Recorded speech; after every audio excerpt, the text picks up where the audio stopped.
The bullet had torn through Xavier Rodriguez's shoulder, just as the sun began its descent over the Montana territory, painting Bannack in shades of gold and crimson that matched the blood seeping through his shirt.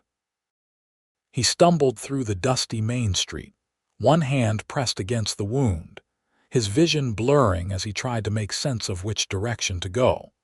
But his legs gave out before he could decide, and he collapsed face first into the dirt outside a modest wooden building with a hand-painted sign that read, "Medicines and Remedies." Laura Emerson heard the thud from inside her shop, where she'd been grinding dried herbs with her mortar and pestle. At 23 years old, she'd seen enough injured men in this rough mining town to recognize the sound of a body hitting the ground. She rushed to the door, her long chestnut hair coming loose from its pins as she moved, and found him lying there, unconscious and bleeding onto the wooden planks of her porch. "Sir, can you hear me?" She knelt beside him, her practiced fingers finding the pulse at his neck.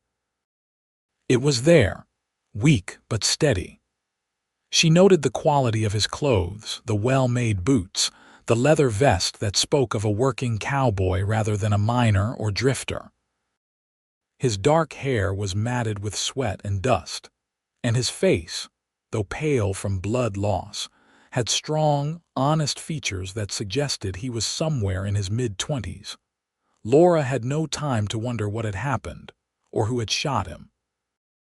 She'd learned long ago that in Bannack, questions could wait until after lives were saved. With considerable effort, she managed to drag him inside, thankful that he wasn't as heavy as some of the miners she'd treated. She locked the door behind them and immediately set to work. Her shop was small but well organized, with shelves of bottles and jars lining every wall, and a cot in the back room where she sometimes slept when working late into the night preparing tinctures and salves. It was there that she managed to get him situated, cutting away his blood-soaked shirt to reveal the wound. The bullet had gone clean through, which was fortunate. Laura worked quickly, heating water on her small stove, gathering clean cloths and selecting the supplies she'd need. Her father had been a doctor back in Pennsylvania before he died, and though she'd never had formal training, she'd learned enough from watching him and studying his medical books to earn a reputation as the closest thing Bannack had to proper medical care. She cleaned the wound thoroughly, ignoring the way Xavier groaned and shifted in his unconscious state. The bleeding had slowed, which was good. She packed the entrance and exit wounds with a poultice made from yarrow and comfrey, herbs she'd gathered herself from the surrounding hills, then wrapped his shoulder tightly with clean bandages. It was well past midnight when she finally finished. She'd managed to get some willow bark tea down his throat for the pain and fever she knew would come, and now she sat in a chair beside the cot, watching his chest rise and fall in shallow breaths. His fever had already started, his skin hot to the touch, and she knew the next few days would determine whether he lived or died. Laura dozed fitfully in her chair, waking every hour to check his temperature and change the cool cloths she'd placed on his forehead. By morning, he was delirious, muttering words in Spanish that she couldn't quite make out, though she caught fragments about horses and someone named Maria. The fever raged for 3 days. Laura barely left his side except to briefly open her shop to sell remedies to customers who needed them, always rushing back to check on her patient. She forced more willow bark tea down his throat, changed his bandages regularly, and watched for any signs of infection. The wound remained clean, thankfully, and on the 4th day, his fever finally broke. Xavier opened his eyes to find himself staring at an unfamiliar wooden ceiling. His shoulder throbbed with a dull, persistent ache, and when he tried to move, pain shot through his entire left side. He groaned and immediately heard footsteps approaching. "Don't try to move," a woman's voice said, gentle but firm. "You've been shot and you need to stay still." He turned his head to see her, this woman with kind hazel eyes and tired features that couldn't quite hide her natural beauty. She wore a simple blue dress with an apron over it, both stained with what he recognized as his own blood. "Where am I?" His voice came out as a rasp. "My shop in Bannack. I'm Laura Emerson. I found you collapsed outside 4 days ago." She brought a cup of water to his lips, helping him drink. The cool liquid was the most wonderful thing he'd ever tasted. 4 days. He tried to sit up again, but she pushed him gently back down. "You had a terrible fever. You're lucky the bullet went clean through and that I found you when I did. Another hour and you might have bled out in the street." Xavier closed his eyes, memories flooding back. He'd been riding fence line for the Triple R ranch where he worked, checking for breaks after a storm when he'd stumbled upon 3 men rustling cattle. They'd spotted him before he could ride for help, and one had drawn faster than he'd expected. He'd managed to make it to town, but barely. "Did you see who shot you?" Laura asked, as if reading his thoughts. "Rustlers, 3 of them working the north range of the Triple R." He opened his eyes again, studying her face. "You saved my life. I did what anyone would do." "No," he said, his dark eyes meeting hers with an intensity that made her breath catch. "Not anyone. Thank you." Laura felt warmth spread through her chest at his sincerity, but she brushed it aside, focusing on the practical. "You need to rest. Your body has been through a trauma and that shoulder needs time to heal. I'm going to make you some broth." Over the next week, Xavier grew stronger. Laura brought him meals, changed his bandages, and slowly they began to talk. He told her about growing up on a ranch in Texas, how his father had been a vaquero who taught him everything about working with horses and cattle. He'd come north to Montana 2 years ago, looking for better opportunities, and had found work with the Triple R ranch. "What about you?" he asked one evening as she was checking his bandages. The wound was healing cleanly, new pink skin forming at the edges. "How does a woman end up running a medicine shop in a mining town?" Laura sat back in her chair, her hands folded in her lap. "My father was a doctor. We came west when I was 16, thinking we'd make a new life in California. But he got sick in Bannack, and by the time he recovered enough to travel, he'd built up enough of a practice here that he decided to stay. I helped him with his work, learned everything he could teach me. When he died 2 years ago, I took over. You were young to lose him, 21, but I'd been helping him for so long that it felt natural to continue. The miners and cowboys need someone to patch them up when they get hurt or sick, and the nearest real doctor is 3 days' ride away in Virginia City. Do people accept you? A woman doing medical work?" Laura smiled slightly. "Some do, some don't. But when a man's bleeding or fevered, he tends to care less about propriety and more about survival. I've earned their respect, mostly." Xavier watched her as she spoke, noting the quiet strength in her bearing, the capable way her hands moved as she worked. He'd known plenty of women in his 26 years, but none quite like this. There was something about her combination of gentleness and competence that drew him in. As the second week passed, Xavier grew well enough to sit up, then to stand with assistance, then finally to walk slowly around the small back room. Laura insisted he stay until the wound was fully closed and he'd regained his strength, and truthfully, Xavier had no desire to leave. He found himself looking forward to her visits, to the sound of her voice, to the way her eyes lit up when she talked about the medicinal properties of different plants she discovered in the Montana wilderness. "My mother was Shoshone," she told him one afternoon as they sat together, she in her chair and he propped up on the cot. "My father met her when he was traveling west. She taught me about many of the herbs I use, things his medical books never covered." She died when I was young, but I remember her taking me into the hills, showing me which plants could heal and which could harm. You honor her memory by using what she taught you, Xavier said softly. Laura looked at him with surprise and gratitude. Most people in Bannack didn't know about her mother's heritage, and those who did sometimes treated her differently because of it. But Xavier's acceptance seemed genuine without judgment. "Thank you," she said. "That means more than you know." It was during the third week that Xavier's gratitude began to shift into something deeper. He'd been staying with her for 17 days, and his shoulder was healing remarkably well under her care. He could move his arm now without too much pain, and the wound had closed cleanly. He knew he should think about returning to the Triple R, about getting back to work, but the thought of leaving Laura filled him with an unexpected reluctance. He watched her as she worked in the shop, helping customers who came in with various ailments. She had endless patience with a miner's wife whose child had a cough, carefully measuring out a mixture of herbs and explaining exactly how to prepare them. She was firm but kind with a drunk cowboy who'd burned his hand and needed it bandaged.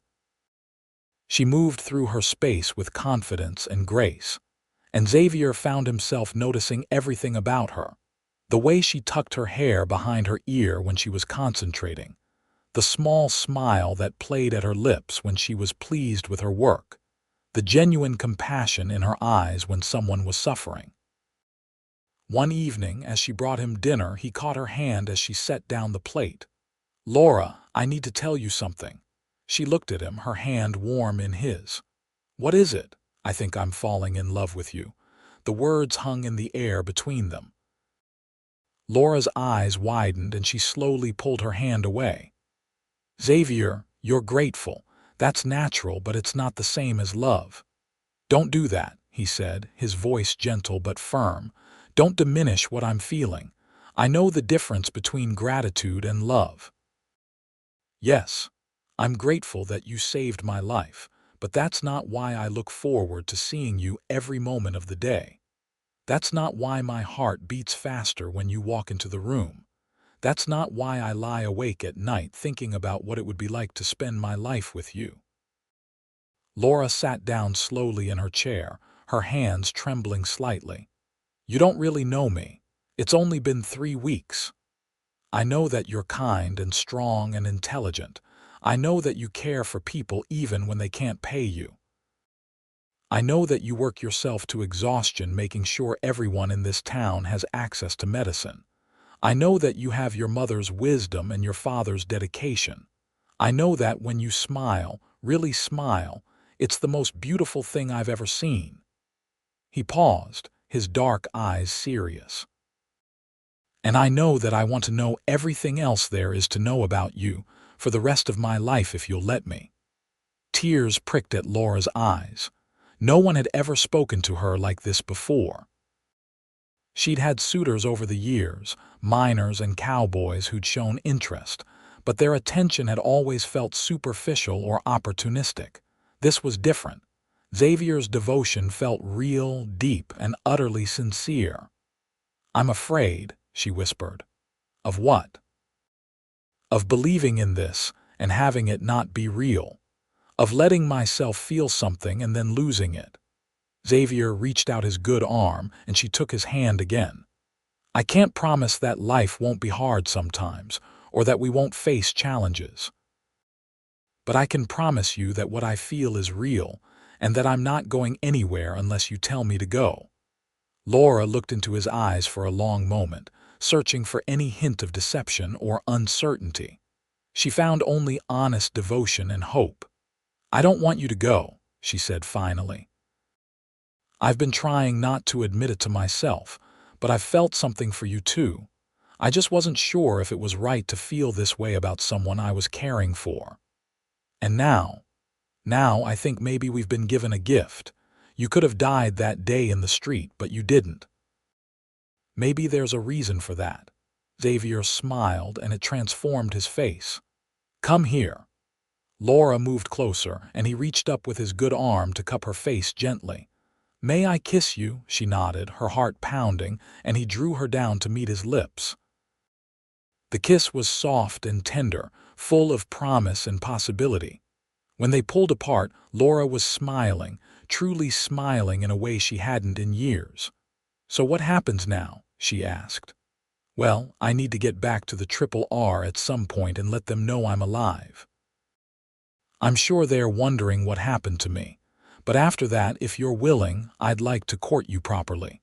I'd like to take you to dinner and for walks and show you that I'm serious about this. I'd like that too." The next day, Xavier insisted he was well enough to ride out to the Triple R ranch.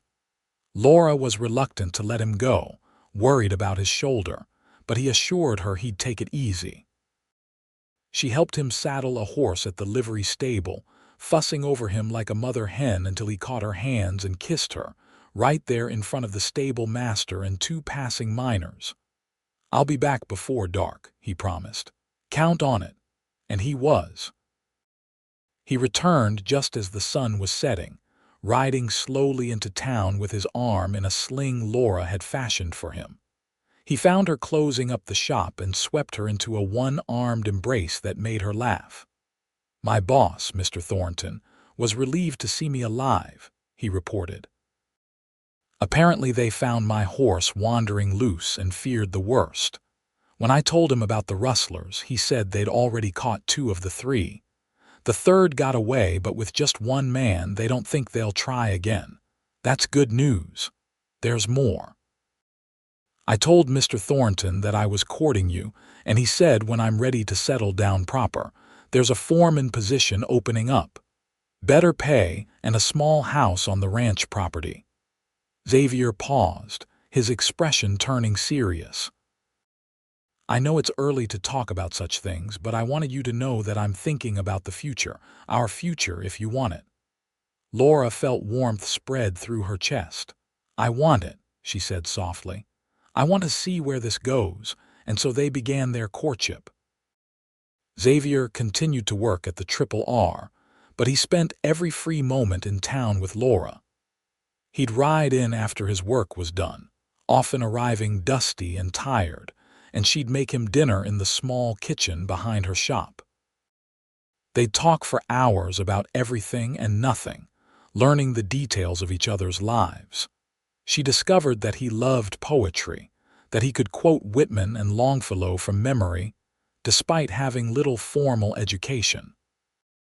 He'd learned to read from his mother, who'd been a schoolteacher in Texas, before marrying his father, and she'd instilled in him a love of words and stories. He learned that she had a beautiful singing voice, that she'd sing to her patients sometimes when they were in pain or afraid, and that her favorite songs were the ones her mother had taught her, Shoshone lullabies and healing songs that she'd adapted into her practice. They'd walk together through Bannack in the evenings, and Xavier would tell her stories about the ranch, about the horses he worked with, and the vast Montana landscape that he'd come to love. Laura would point out the mountains where she gathered her herbs, describing the medicinal properties of different plants and her hopes of maybe writing a book someday, combining her father's medical knowledge with her mother's herbal wisdom. "You should do it," Xavier encouraged. "People need that kind of knowledge, especially out here where doctors are scarce." "Maybe someday," she said, "when I have more time." "When we have more time," he corrected gently, and she smiled at the implication that their futures were already intertwined. 2 months after Xavier had collapsed on her porch, he took her to a dance at the community hall in Bannack. It was a warm summer evening in 1867, and the whole town had turned out for the event. A group of miners played fiddle and guitar, and the wooden floor was packed with couples. Xavier had been nervous about dancing with his shoulder still healing, but he couldn't resist holding Laura in his arms as they moved to the music. She wore a green dress she'd made herself, and her hair was pinned up with small flowers she'd gathered that afternoon. "You're beautiful," he murmured as they swayed together. You're biased, she teased, completely and utterly. He pulled her a little closer. Laura, these past 2 months have been the happiest of my life, mine too. I know it's fast, but out here, life moves differently.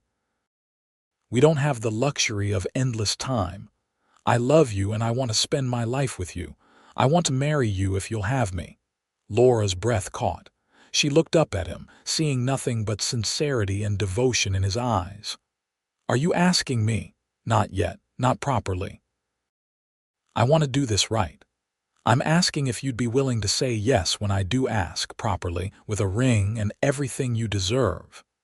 She thought about her life before Xavier, the long, lonely evenings in her shop, the constant work with little joy or companionship. She thought about how he'd changed everything, how he'd brought laughter and hope and love into her world. She thought about the future they could build together. Yes, she said. When you ask properly, my answer will be yes. Xavier's smile was radiant. He spun her around, making her laugh, and then he kissed her right there in the middle of the dance floor while the other couples cheered and clapped around them. 3 weeks later, on a Sunday morning, Xavier took Laura for a ride out to the Triple R Ranch. She'd closed her shop for the day, arranging for a neighbor to handle any emergencies, and they rode together through the beautiful Montana countryside. The late summer grass was golden, and wildflowers dotted the rolling hills. Mountains rose in the distance, their peaks still touched with snow despite the warm weather. Xavier led her to a small rise overlooking a creek, where cottonwood trees provided shade and the water burbled over smooth stones. He helped her down from her horse and spread a blanket on the grass, and they sat together looking out over the valley. This is one of my favorite places on the whole ranch, he said. I come here sometimes when I need to think or just want to feel peaceful. It's beautiful, Laura said, genuinely moved by the landscape. I wanted to bring you here because this is where I want to build our life. He turned to face her, reaching into his pocket. Laura Emerson, you saved my life, but you've done so much more than that. You've given me a reason to live, a future to hope for, a love I didn't even know I was searching for. You're the strongest, kindest, most amazing woman I've ever known, and I want to spend every day of the rest of my life showing you how much I love you. He pulled out a ring, simple gold with a small stone that caught the sunlight. Will you marry me? Laura's eyes filled with tears. Yes, she said, her voice breaking with emotion. Yes, Xavier, I'll marry you. He slipped the ring onto her finger and it fit perfectly.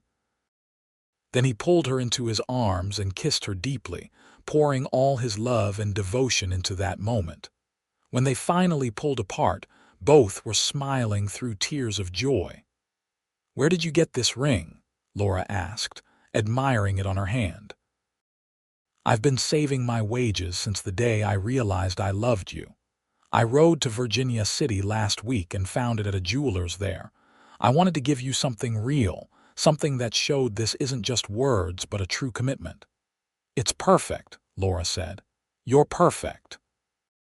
Far from it, but I promise to spend my life trying to be the man you deserve. They spent the rest of the afternoon by the creek, making plans for their future. Xavier explained that Mr. Thornton had officially offered him the foreman position, which he'd accepted contingent on Laura's answer to his proposal. The position came with a small 2-room house on ranch property, and while it wasn't much, it would be theirs. What about my shop? Laura asked. I can't just abandon the people in Bannack who need medicine. I've thought about that. The ranch is only an hour's ride from town. What if you kept the shop open a few days a week?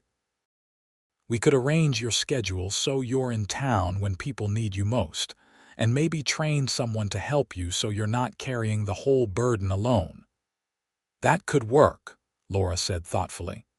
There's a young woman, Sarah Mitchell, who's been asking me to teach her about herbal medicine. Maybe she could manage the shop when I'm not there, handle the simple cases and fetch me for the serious ones. There you go. We'll make it work because we both know how important your work is." The wedding was planned for October, giving them time to prepare, but not so long that they'd have to wait through the harsh Montana winter. Laura threw herself into arrangements with the help of several women in town who'd become her friends over the years.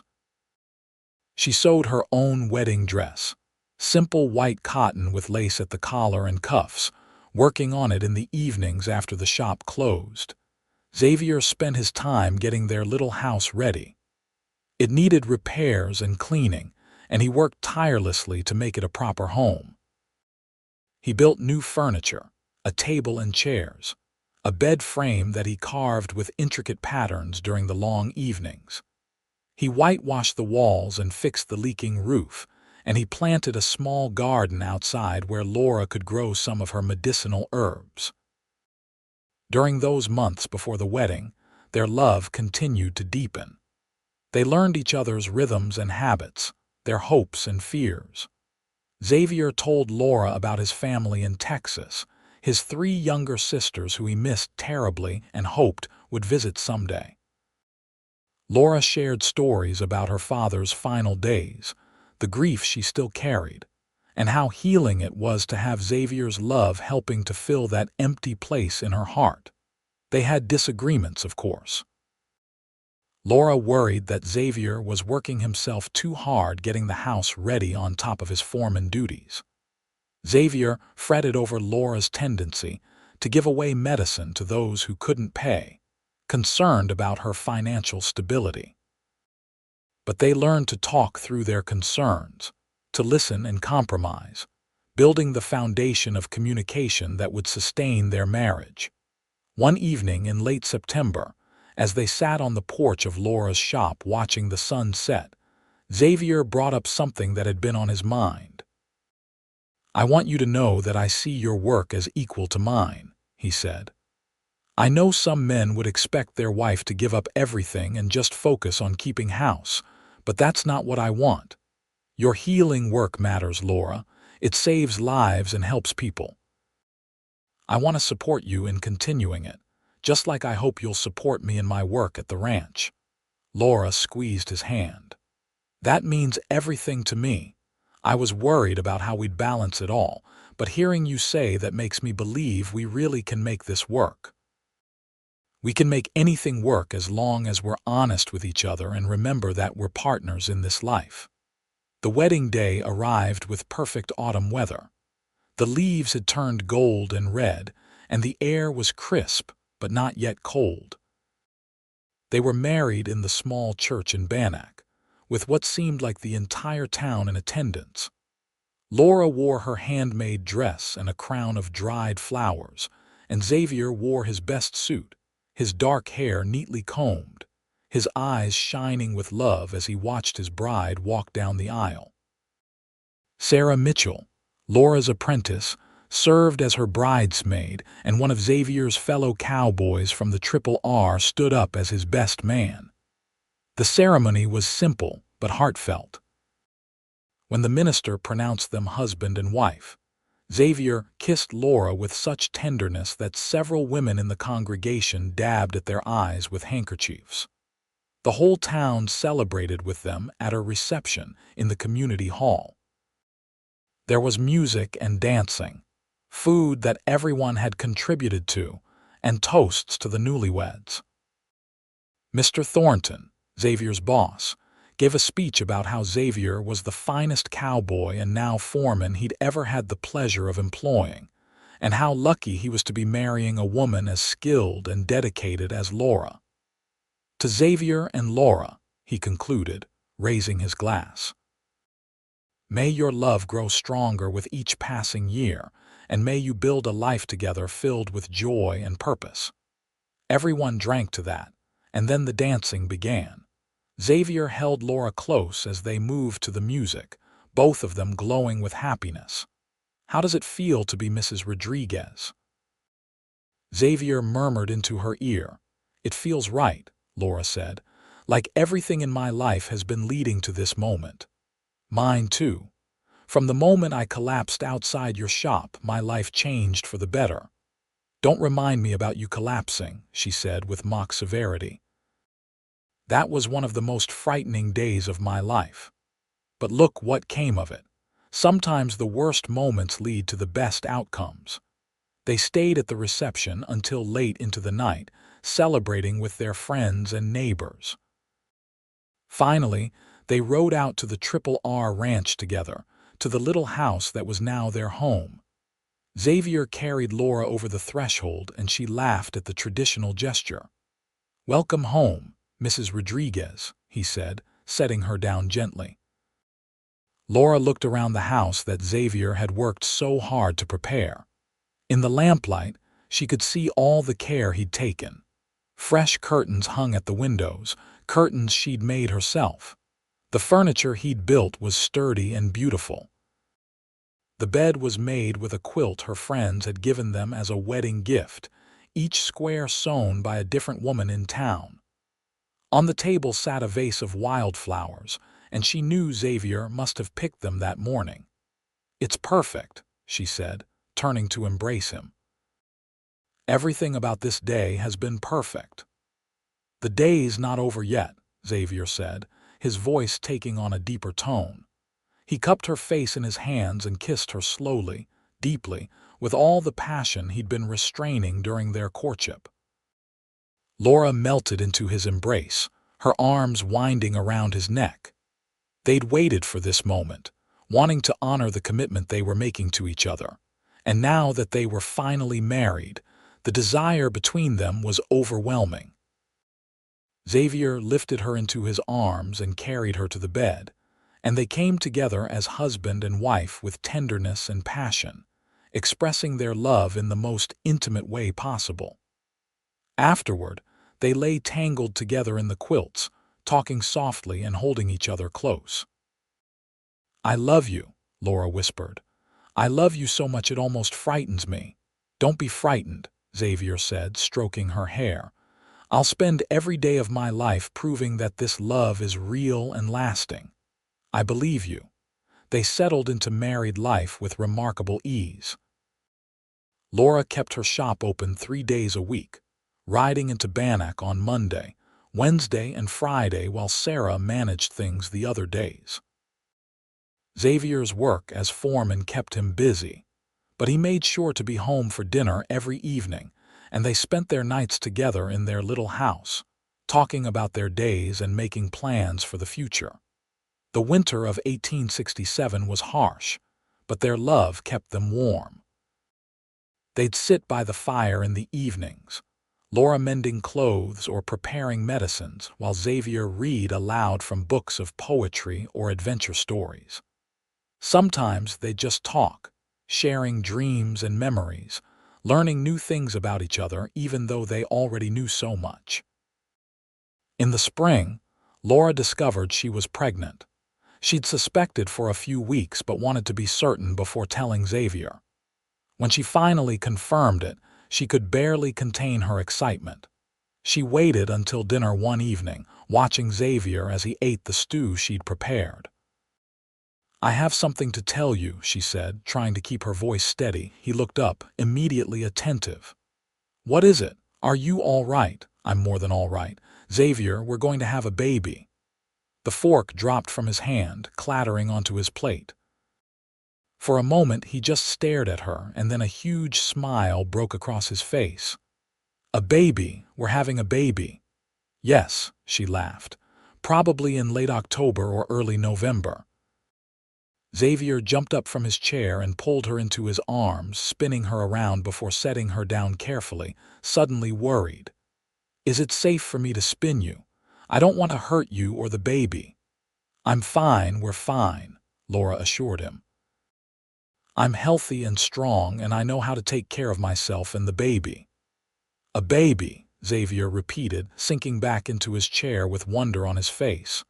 "We're going to be parents. Are you happy about it?" "Happy? Laura, I'm over the moon. This is everything I wanted.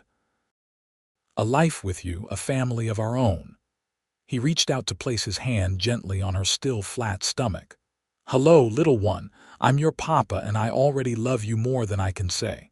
Laura covered his hand with hers, tears streaming down her face.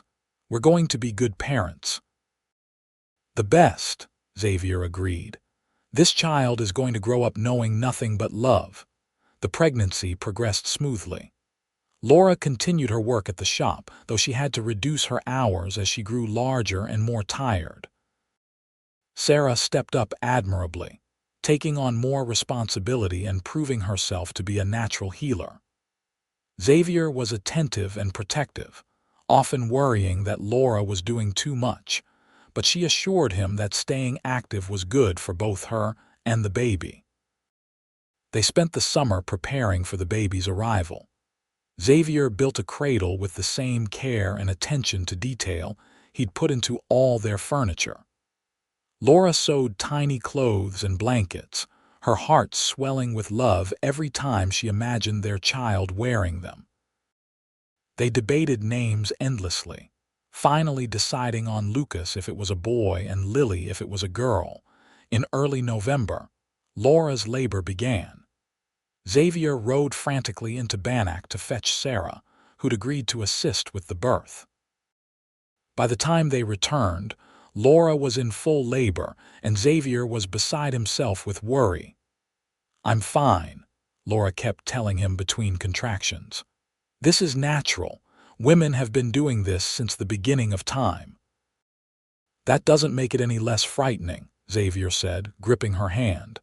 "I can't stand to see you in pain."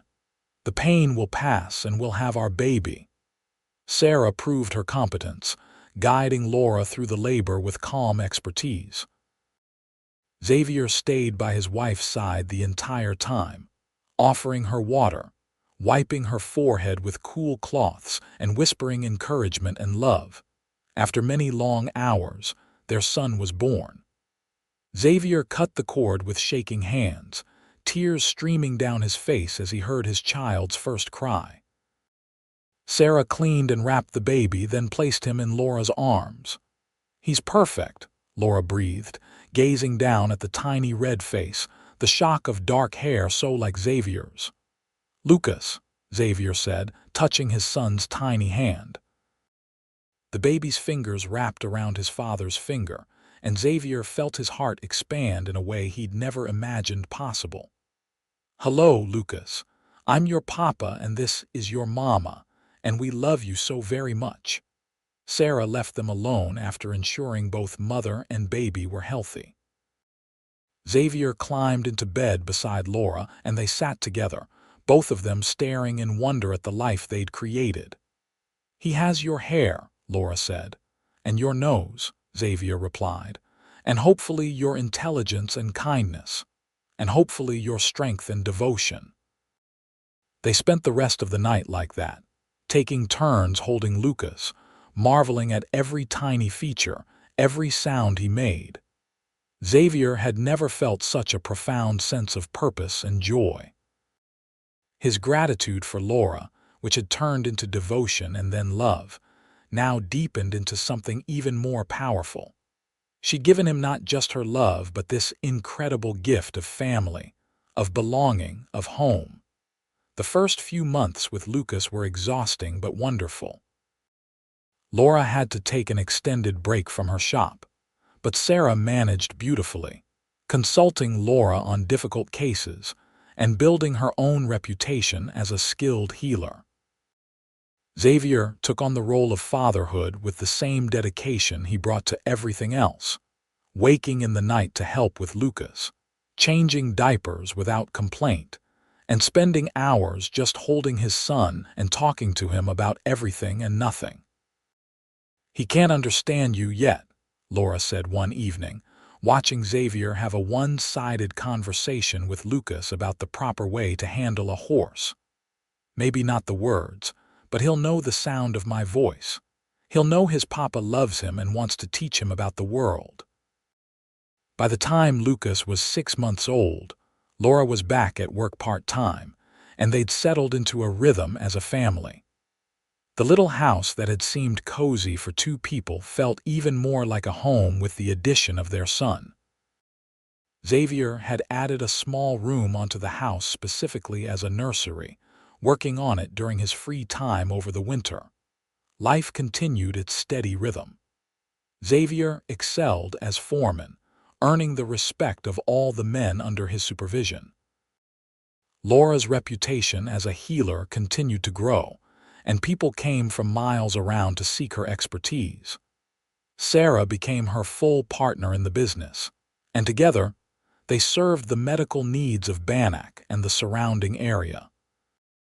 Lucas grew into a bright, curious toddler with his father's dark eyes and his mother's quick mind.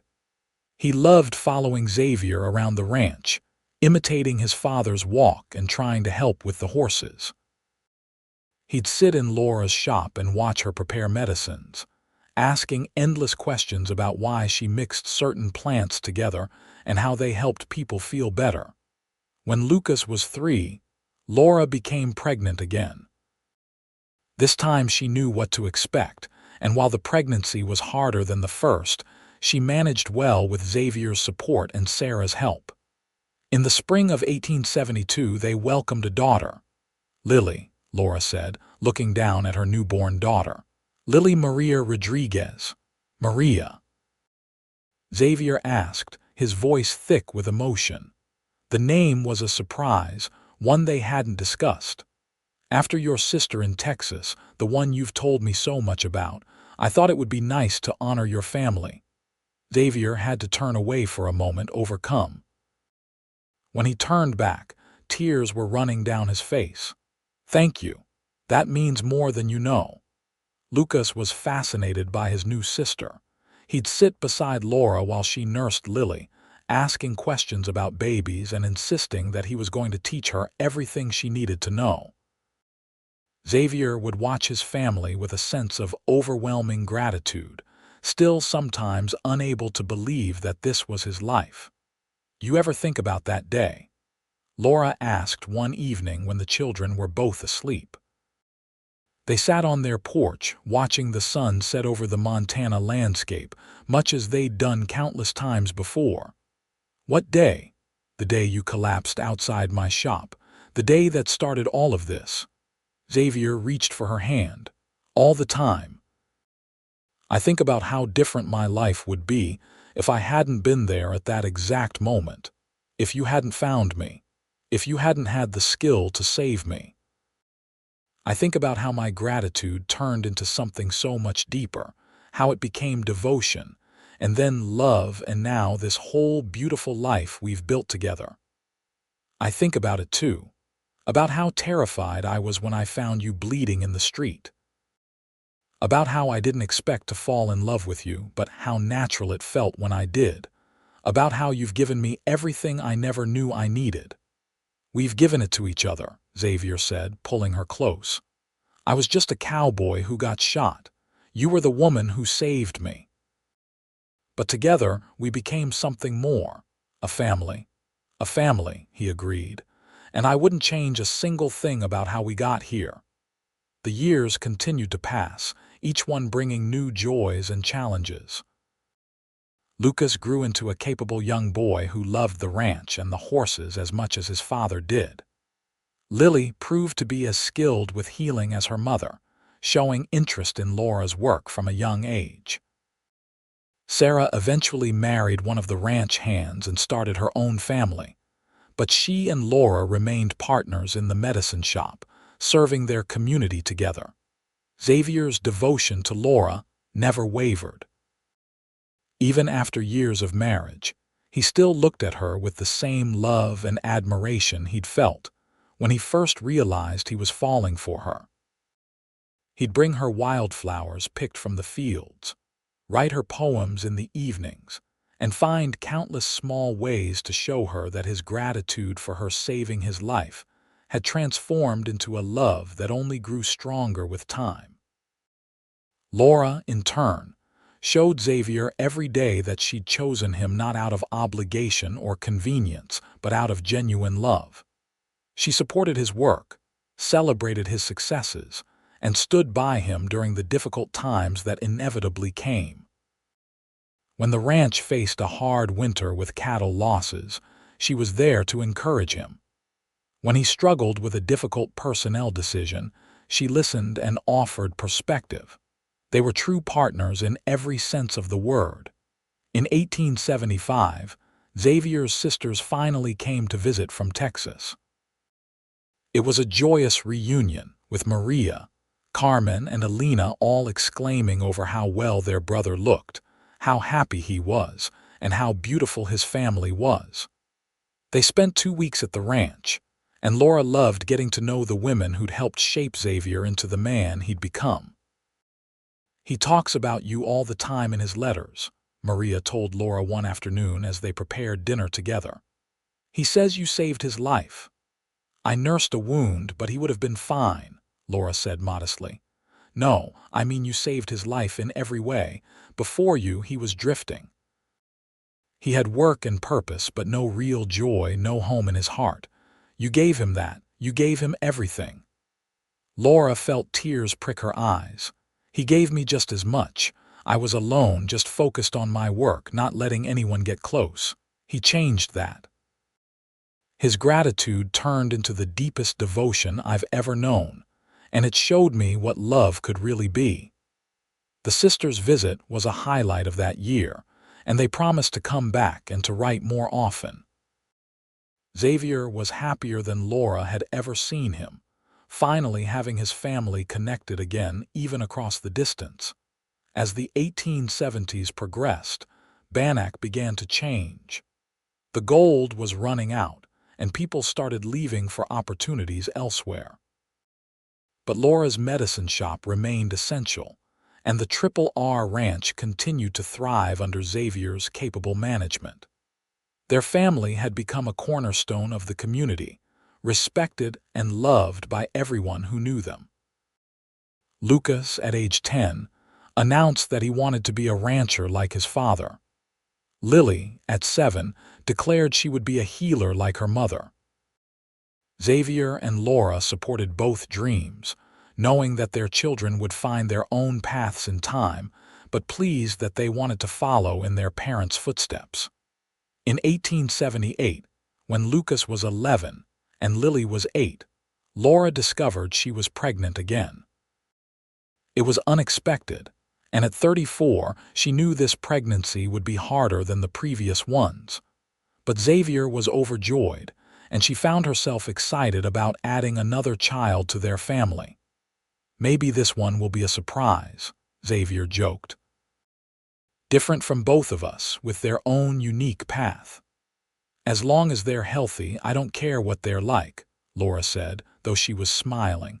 This pregnancy was indeed harder. Laura tired more easily, and the birth was long and difficult. Sarah was there, now an experienced midwife, along with another woman who trained under Laura's supervision.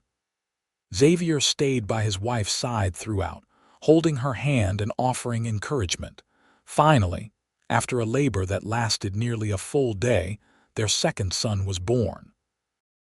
They named him Thomas, after Laura's father, and he was a quiet baby with Laura's hazel eyes and a disposition that seemed calm from the very start.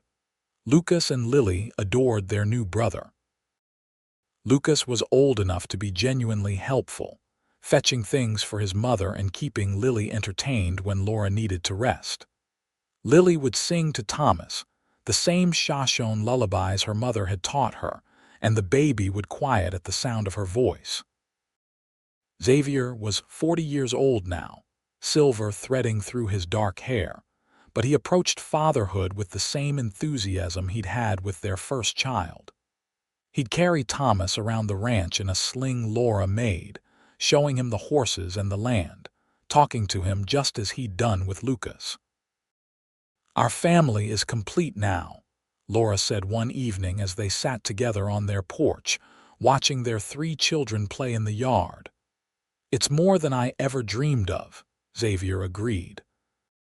"When I think back to that day I got shot, to collapsing in front of your shop, I could never have imagined all of this would come from it. Do you ever regret it? The life we built here instead of doing something else, going somewhere else? Never. Not for a single moment. You are my home, Laura. You and our children, this ranch, this life. Everything I have, everything I am started the day you saved me. My gratitude became devotion, and that devotion became the deepest love I've ever known." Laura leaned her head on his shoulder. "I love you too. More than words can say." The years continued their steady march. Thomas grew from a baby to a toddler to a bright young boy who loved books and learning. Lucas became his father's right hand on the ranch, learning everything Xavier could teach him about managing land and cattle and men. Lily split her time between helping her mother at the medicine shop and pursuing her own interests in art and music. In 1885, when Lucas was 18, he announced his intention to marry a young woman from town, the daughter of a merchant family. Xavier and Laura approved wholeheartedly, seeing that Lucas had found a partner who would support him just as Laura had supported Xavier. The wedding was a grand affair, and seeing his son begin his own family filled Xavier with pride and joy.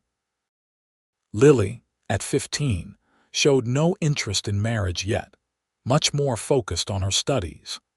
She'd begun writing down everything Laura and Sarah taught her about medicine, creating the comprehensive guide that Laura had once dreamed of writing.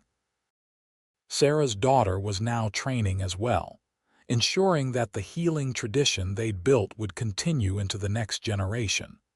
Thomas, at 7, remained the family's intellectual. He'd read every book in the house twice, and was constantly asking questions about everything from why the sky was blue to how plants grew to what lay beyond the Montana mountains. Xavier and Laura encouraged his curiosity, knowing he'd find his own path when the time came.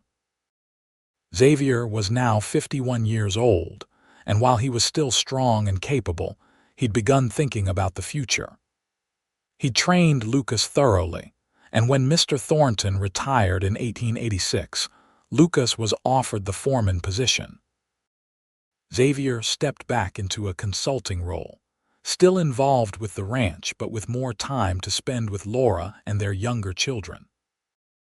Laura was 42, and while her hair showed some gray and her hands sometimes ached from years of grinding herbs and preparing medicines, she was still vibrant and active.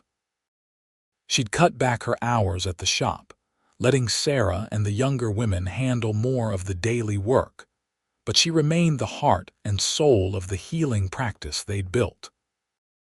One evening in the late summer of 1887, Xavier and Laura took a ride out to the creek where he'd proposed to her 20 years earlier. It had become a tradition for them, visiting that spot on their anniversary, but this time wasn't their anniversary. Xavier had simply suggested they go, and Laura had agreed, curious about his intentions. They sat on the bank of the creek, holding hands and watching the water flow past, just as they'd done so many times before. The cottonwood trees had grown taller over the years, and new saplings had sprouted along the water's edge. "You remember the first time we came here?" Xavier asked. "Of course. You proposed. How could I forget? I told you then that I wanted to spend my life showing you how much I loved you. I want you to know that I've meant every word. Every day for the past 20 years, I've tried to show you through my actions what you mean to me." "You have," Laura said softly. "You've been everything I could have wanted in a husband and partner. You've supported my work, loved our children, built this life with me. Your devotion has never wavered. And it never will. I just wanted you to know that, here in the place where it all really began. My gratitude for you saving my life turned into something so much more powerful than I could have imagined. It became devotion, then love, then this entire lifetime we've shared. You are, and always will be, the greatest gift I've ever received." Laura turned to kiss him, tasting the salt of her own tears on their lips. "And you are mine. That day you collapsed outside my shop, I thought I was just saving another injured cowboy. I had no idea I was meeting the love of my life."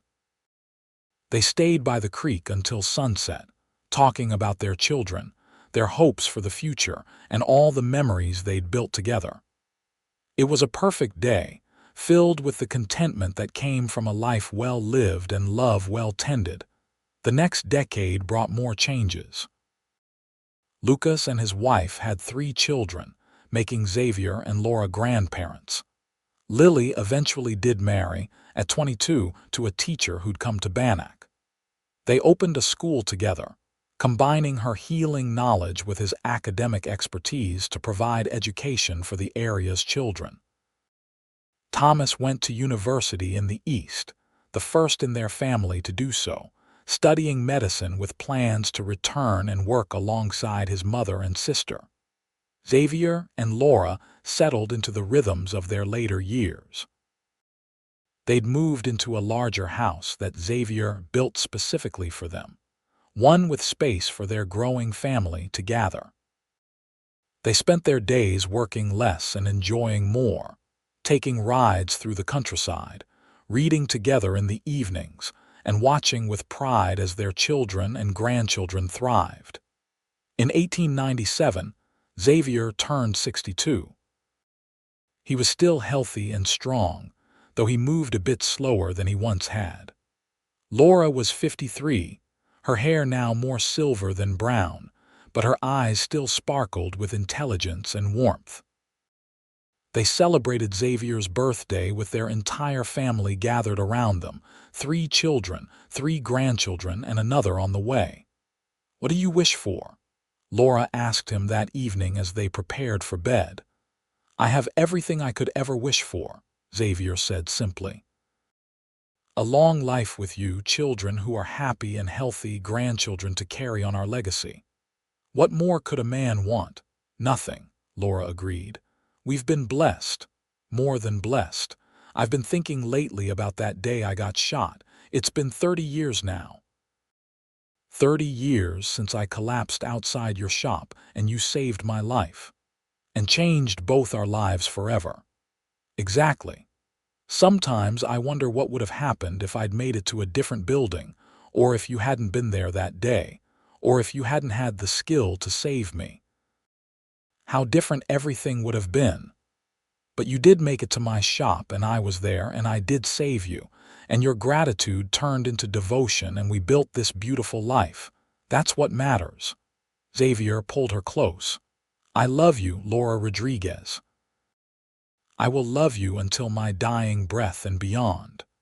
And I love you, Xavier Rodriguez, always and forever." They continued their life together, growing old with grace and dignity. They watched their grandchildren grow, attended Lily's daughter's wedding in 1905, and celebrated when Thomas opened his own medical practice in Bannack in 1907, carrying on the healing tradition his mother and grandmother before her had established. In 1910, Xavier and Laura celebrated their 43rd wedding anniversary surrounded by their family. Lucas was 43 now, with grown children of his own. Lily was 40, a respected teacher and healer in the community. Thomas was 32, married with 2 young children, and establishing himself as an excellent doctor who combined modern medical training with his mother's herbal wisdom. 43 years, Xavier marveled that evening as he and Laura sat together on their porch, a blanket wrapped around both of them against the cool autumn air. "It seems like both a lifetime and no time at all." "I know what you mean," Laura said. "Sometimes I look at you and still see the young cowboy who collapsed outside my shop. Other times I can't remember what life was like before you." "I hope you never have to remember life without me," Xavier said. "I hope we go together, old and happy, having lived every moment to its fullest." "That's my hope too." They continued to age together, their love a constant through all the changes the world brought. They saw automobiles become common, watched as Bannack continued to shrink, but their family continued to grow. They attended great-grandchildren's christenings and birthdays, and they held each other through the losses that inevitably came, friends dying, Sarah passing away in 1912 at the age of 68. In 1915, Xavier became ill. It started as a cough that wouldn't go away, and despite Laura and Thomas's best efforts, it developed into pneumonia. Laura nursed him devotedly, just as she'd nursed him back to health 48 years earlier when he'd shown up bleeding on her doorstep.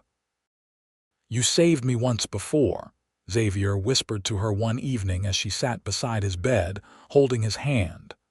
"But I think this time even your skill can't fix what's wrong." "Don't say that," Laura said, though she knew in her heart he was right. At 80 years old, his body simply didn't have the strength to fight the infection. "It's all right," Xavier said. "I've had a long, wonderful life. I've been married to the woman I love for 48 years. I've seen my children grow and thrive, my grandchildren become adults, my great-grandchildren born. I've been blessed beyond measure, and it all started the day you saved my life." "Xavier, please," Laura's voice broke. "Listen to me, my love. My gratitude for you turned into devotion, and that devotion became the deepest, most profound love I've ever known. You've been my partner, my best friend, my reason for living. Every day with you has been a gift. I'm not afraid to die because I know I've truly lived, and it's all because of you." Laura was crying now, holding his hand to her cheek. "I can't imagine life without you. You're strong. You'll be all right. And I'll be waiting for you whenever your time comes. I'll be there, ready to start our next adventure together." Xavier Rodriguez died peacefully in his sleep 3 days later, with Laura holding his hand and all his children and grandchildren gathered around. His last words were, "I love you, Laura. Thank you for everything." Laura mourned deeply, but she didn't break. She had her children and grandchildren around her, and she had the memories of 48 beautiful years with the man who'd loved her with unwavering devotion from the moment she'd saved his life. She continued her work at the medicine shop, now mostly just consulting and teaching, passing on her knowledge to ensure it wouldn't be lost. She lived for another 5 years, passing away peacefully in her sleep in 1920 at the age of 76. Her last thoughts were of Xavier, of the day she'd found him bleeding outside her shop, of how his gratitude had turned into devotion, and then into the deepest love either of them had ever known. They were buried side by side on a hill overlooking the creek where Xavier had proposed, where they'd returned again and again throughout their life together. The headstone read simply, "Xavier Rodriguez, 1835–1915, and Laura Rodriguez, 1844–1920. Together in life, together in death, together in love forever." Their children, grandchildren, and great-grandchildren continued the legacies they'd built. The Rodriguez ranch remained in the family for generations. The healing practice Laura had established, combining her father's medical knowledge with her mother's Shoshone wisdom, continued through Lily and Thomas and their descendants. The school Lily had founded grew and thrived, educating children throughout the region. But more than the physical legacies they left behind, Xavier and Laura's love story became legend in Bannack and the surrounding areas. It was a story told and retold of how a wounded cowboy had collapsed outside a medicine woman's shop, of how she'd nursed him back to health, and of how his gratitude had turned into the deepest devotion, creating a love that lasted a lifetime and beyond. It was a story of the American West in all its harsh beauty and surprising tenderness, of two people who'd found each other against the odds and built something lasting and true. It was a story of partnership and respect, of passion and commitment, of devotion that never wavered through all the joys and sorrows that life brought their way. And it all began on that dusty day in 1867, when Xavier Rodriguez, bleeding from a gunshot wound, stumbled down the main street of Bannack, Montana. and collapsed outside a modest wooden building with a hand-painted sign that read "Medicines and Remedies," where a young woman named Laura Emerson was about to change both their lives forever. Their descendants kept their story alive, telling it to their own children and grandchildren, ensuring that Xavier and Laura's love would never be forgotten. It became a reminder that even in the roughest places, even in the harshest times, love could flourish and devotion could transform lives. It became a testament to the power of gratitude turned into something deeper, of two souls finding each other and choosing, every single day, to honor the bond they'd created. The little house Xavier had built for them on the Triple R Ranch still stood in 1950, lovingly maintained by their great-great-grandchildren as a memorial to the love story that had started everything.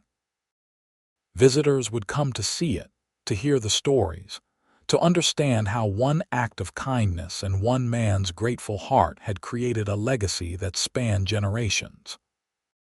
And on quiet evenings, when the Montana wind blew through the cottonwood trees by the creek, locals swore you could sometimes hear echoes of laughter, of two voices talking softly together, of a love so strong it had transcended even death.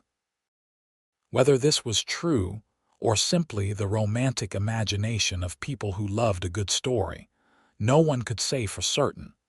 But it didn't really matter. What mattered was that Xavier and Laura had truly lived, had truly loved, and had shown everyone who knew them what devotion really meant. They'd proven that gratitude could transform into something beautiful, that love could sustain through decades, and that two people who chose each other every single day could build a life that would inspire generations to come. Their story was complete, their ending happy and closed, their legacy secure in the hearts and lives of all those who came after them. Xavier Rodriguez and Laura Emerson Rodriguez had found each other, loved each other, and created something that would last long after they were gone. And in the end, what more could anyone ask from a life well lived and a love well tended?